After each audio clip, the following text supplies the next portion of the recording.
Hi, I'm Jeffrey Rivard, and I'm one of the attorneys at Sapega, Daly, Pope & Perry.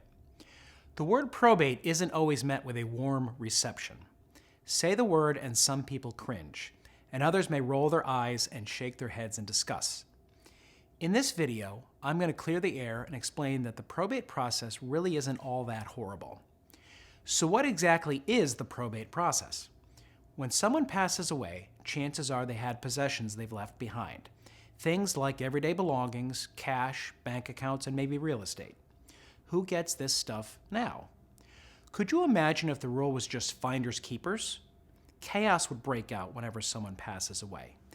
Even if it were up to close family members to determine who gets what, there would still be likely lots of disagreement. This is where the probate process comes in. There is an organized estate settlement process supervised by the probate court. The estate administration process makes sure the stuff that belonged to the deceased person is ultimately passed on according to the person's wishes, usually spelled out in a will.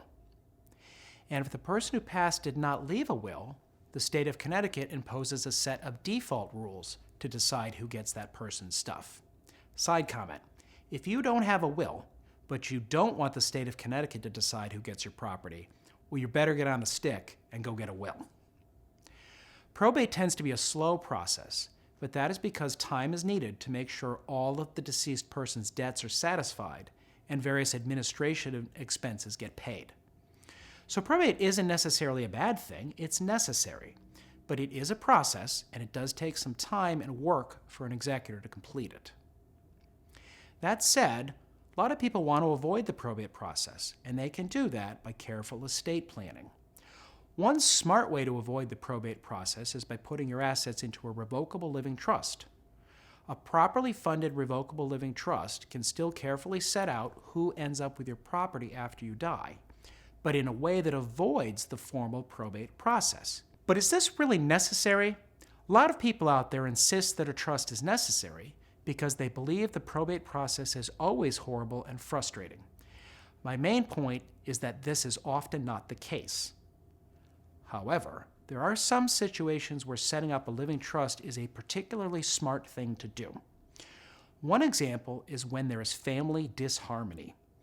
As an example, let's say an individual passes away leaving 3 children.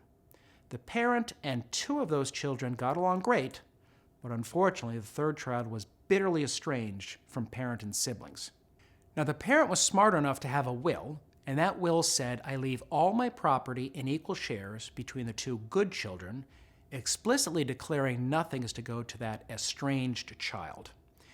The problem is, Connecticut probate law requires an executor to send a copy of the will to all of the children of a deceased person, regardless of whether or not they're named in the will. More to the point, even if they were deliberately disinherited in the will. In our example, when the estranged child gets a copy of the will and finds out that his 2 siblings are inheriting while he gets nothing, well, you can imagine the reaction. And the estranged child may very well demand a court hearing to formally contest the will.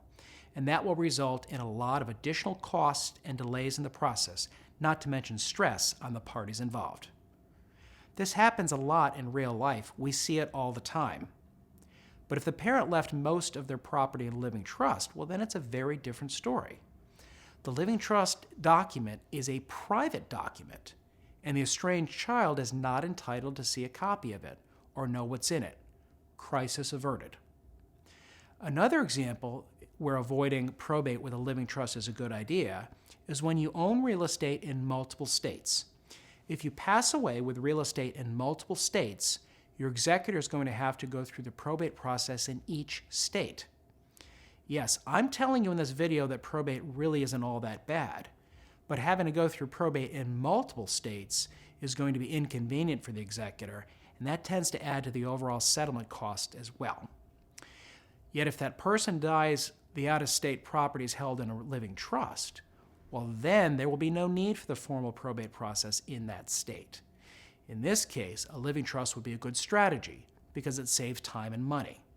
So to sum things up, administering an estate through probate is necessary, and the process isn't usually that bad, but in certain situations, it makes sense to avoid a difficult probate process, and a living trust is an excellent way to do that. If you have questions about your own estate, and if you have concerns about the probate process, please give us a call at the office. Thank you.